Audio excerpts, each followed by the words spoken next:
watch this. Oh, perfect. He's fake reading the story of the lottery, by the way. It's so good. All right, Ryan, so you know that today we're reading for inferences. Can you talk to me about an inference that you made while you were reading? Yeah, so a lot of the kids in the story are picking up rocks and keeping them. Yeah, so you're noticing a detail that happened, kids picking up rocks. When we think about making an inference, we want to notice the detail and then think about something that might be true that the author isn't actually telling us. So when you notice kids picking up rocks, you might have been thinking, why are they picking up all those rocks? Why do you think the kids might have been gathering rocks? So I noticed that they're all like coming together, so maybe they're going to do something with those rocks. Interesting. Are there any other details in the story that show you a little bit more about like why they would, what they're going to do with it? Well, they were about to draw someone's name out of the hat. Interesting. And what so else maybe they're going to use those rocks and like throw them or do something bad to somebody. Did you find any other details that you noticed something maybe bad or negative was going to happen? They were all saying mean things about each other. So that's the second pattern. Uh-huh. So as you keep reading in general, I want you to be looking for patterns or details that show you that something negative might happen. And when you see them, I want you to just quickly write it down in your notebook. Okay. So when you keep reading for the rest of the class, what are you going to look for? I'm looking for details that suggest that the characters have like a bad intention or are going to do something bad. Okay. I'll be back later to check in. I'm writing this down so I remember later. Master Mason Ryan. What did you notice that was strong about this whole conference exchange that they had going on? It was a lot of student talk, so Macy asked a lot of questions as opposed to just telling. Mm-hmm. She was also naming for Ryan. Interesting. That's your second pattern. Mm-hmm. And making sure he understood what he was uncovering. Mm-hmm. It's very specific to this text, so it's not like I just want you to gather details and draw conclusions. It's like you're actually focusing on these rocks, even though she hadn't read that book. Presumably, like she was able to give them a very specific actual step for his book, which I think is what we were struggling with. Mm-hmm. Mm-hmm. Macy, you worked on it. Yeah. So I think that's an important point to make, which is you're much better at coaching if you know the material that kids are reading. Yeah. What are the parallels between the conference and the lunch that you can draw for your teachers? You're in both of them. You have a teaching point and you're coaching kids around that. Mm-hmm. Macy sounded really invested in like getting him to that, so like it was still keeping that like excitement built around like the story itself. The check for understanding. Mm-hmm. Yeah, so she opened with a check for understanding and was able to identify a misunderstanding right away.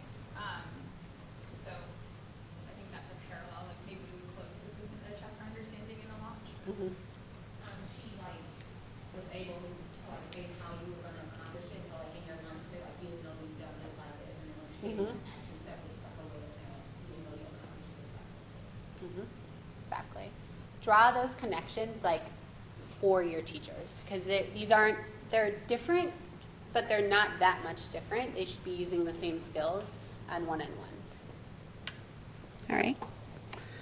We're gonna move on to the next section, which is guided reading. Before we do that, I want to let's quickly reflect on what are the key parts of a conference. So you can go ahead and jot that down on your own. So what are the key parts of a conference that you're looking for as a leader? And then what are your commitments as a leader to ensure that high quality conferences are happening in your school and that they're happening frequently? Questions are on the board if you need support there. Need to sit on these. Just reflect independently. Oh, sorry. I didn't hear it. Yep. I was not actually listening. And then at the end of the day, will you just make sure you write these down somewhere in case someone erases it?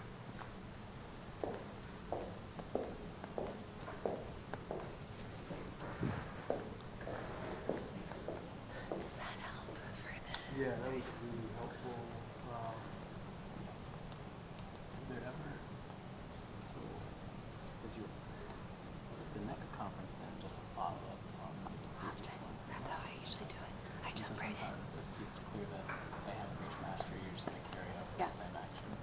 I'll just check for mastery. Helene, show me an example of how you use details to support inferences.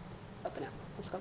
Like that type of thing. Just direct them right to it, and then I'll like find another small thing on the same like trajectory. You know what I mean? Yeah.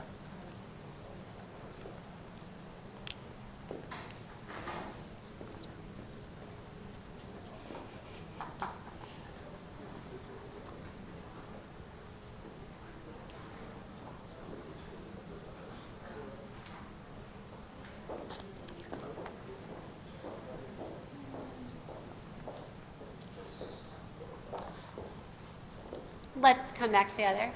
Christina, what's one commitment you're going to make to support your team? That I would have a very clear observation schedule and know exactly when I was going to go in to make sure that I saw the part of the lesson that I wanted to see. Go ahead, Hannah. I said that I committed to commenting in advisory at least 2 times a week. Oh, wow. And then notes. Nice. Lindsay. I said that I would conference with students and think about when that can take place. So when my kids are they so they know it, show them how. And then 2, popping into homerooms, checking out like the data folder, and then saying like, who did I go to with? And actually getting a conference with. Kate. I want to commit, or I'm going to commit to developing myself to being quicker, being able to react in the moment so that I have a deeper knowledge in order to coach.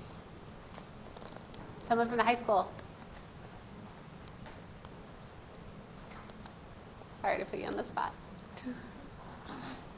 Before they go, I think it's important that we went to high school.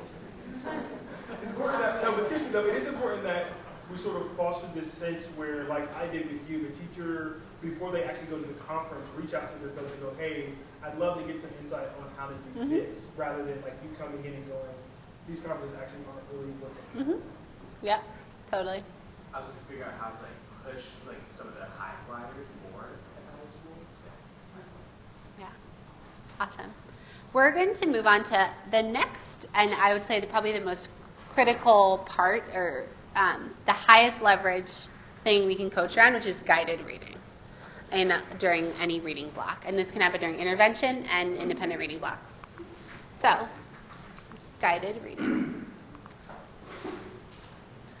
We're going to talk about the purpose of guided reading, so why we do this as opposed to conferencing or some other form of intervention, and then what makes an effective guided reading lesson. If you turn to, I think it's page like 6 in your packet, there is just a framework for the guided reading lesson. Go ahead, turn to that page so you have that ready to go, and you can take notes on that page as we go through this lesson.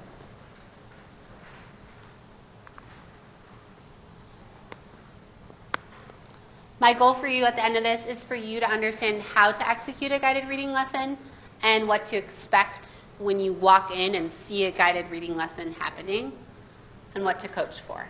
So you should also know what guided reading does not look like, because I think that's probably the hardest thing, is there's a lot of different versions of guided reading out there. We want to be aligned and coach effectively towards one version.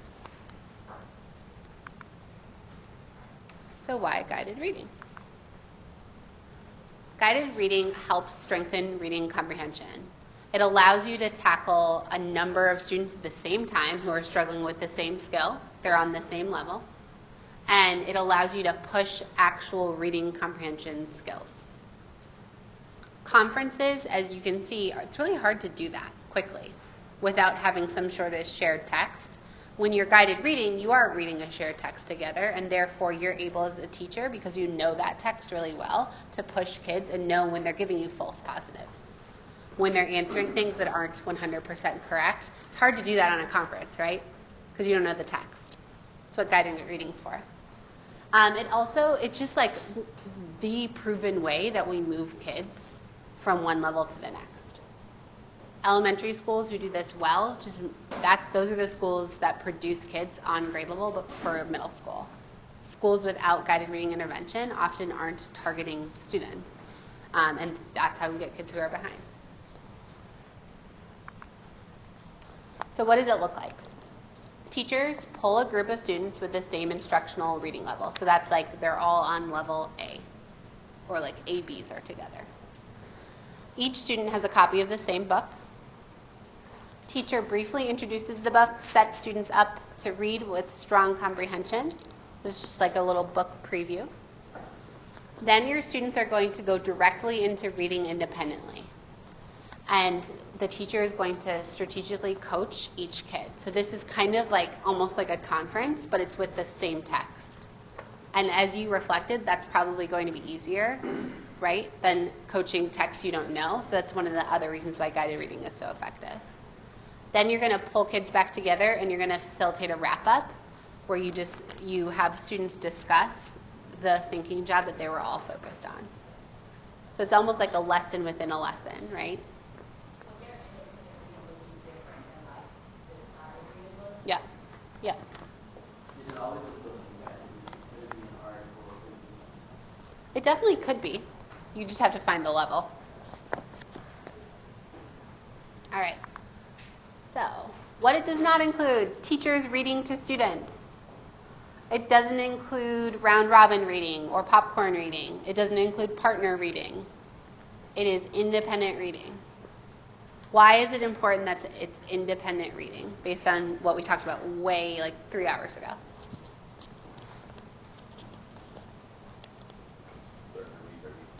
Uh-huh. Yep. Christina? I have a question. Could I still have them whisper read? All of them whisper read? They just wouldn't be like in partners? Yep. They could totally whisper read. So that's independent reading. Yep. Is this the vision? So this is guided reading during the independent reading block. Does everything here apply to like artist Helena's book club as well? Yep. Yep. This applies to any time you pull a small group and read together. You should use this structure. If you're using some other structure, likely it's involving a lot of teacher talk, and that's not going to be helpful. And that's going to be the same pitfalls we talked about earlier. This is a structure that's going to ensure that kids are reading and you're able to coach around a shared skill using a shared text. So how is this the same or different than your previous understanding of guided reading? I'm just going to answer that for you. Likely, in the past, you've seen just shared reading happening. Nod your head if you've seen that before. Okay? If we get people in the habit of that, that's what's going to happen all year, and kids are going to be really great at listening to reading and probably reading fluently, but they're not going to comprehend text. There are certainly students who struggle with fluency. That has to be solved one-on-one during conferences. During guided reading, we have to tackle comprehension. And just to say, there's nothing wrong with Read Aloud. Like, it's great. It's not the same set of skills as guided reading. So if there's a moment your teachers are doing Read Aloud during the course of an ordinary unit, great. It doesn't discount it. It's just not the same. Mm-hmm. Go ahead. If I'm an A or an E on FNP, like decoding and fluency really is about all I'm going to be doing or could be, right? So does it look different for those like very much like tier 3 groups? It looks different for every level. So that might be a lot more, I mean, I guess that would be a program or something different if it's like an A, right? And someone who doesn't necessarily know their phones yet, like is that where this will happen during guided reading? It will happen during intervention. Yeah, during intervention. But even still, they could be answering, like, find the meaning of the text. Okay. So if you go and observe guided reading and teachers are talking a lot, something's wrong. And you might not be able to tell right in the moment what's wrong, but you should, it should be a flag to you. Again, we grow reading through reading. I need to figure out what's going on here, observe a little bit more, and then give that teacher feedback because I need my students reading during guided reading. Kids reading should be happening more than teacher talking. So we're going to watch a video of an effective guided reading lesson. Erin Lavinia, who is from Success, she's awesome. It's a great example of a reading lesson. As we watch, I want you to use the framework that I gave you, and I want you to take notes on what she's doing that aligns to the framework. So why don't you go ahead and silently read the framework while I set up the video. Actually, before you silently read it, one comment to make here, and we're going to talk about tomorrow about the meaning of things, like reading through reading. Guided reading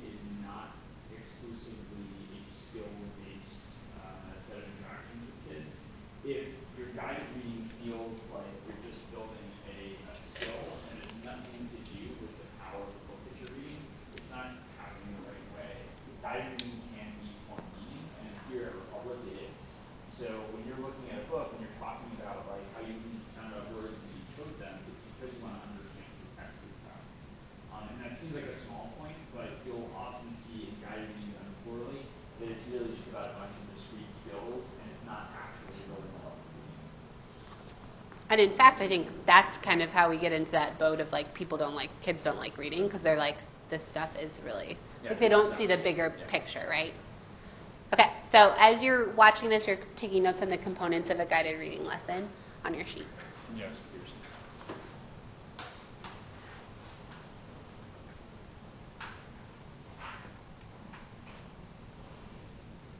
Come on.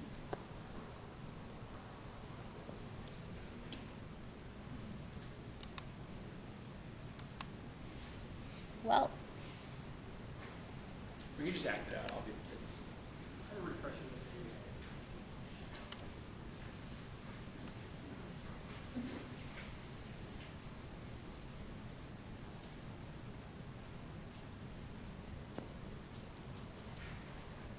the suspense is building. Guided reading is an incredibly luxurious time where a teacher gets to work with scholars and set them up for success as they read a challenging book, typically one level above what they can read with ease independently. A guided reading lesson has 3 parts. The first part is the setup, and that's when the teacher front loads what the scholars in that group need to know to understand the book. The teacher builds excitement about the book. She gives a little plot blurb or summary, no spoilers, but just what kids need to know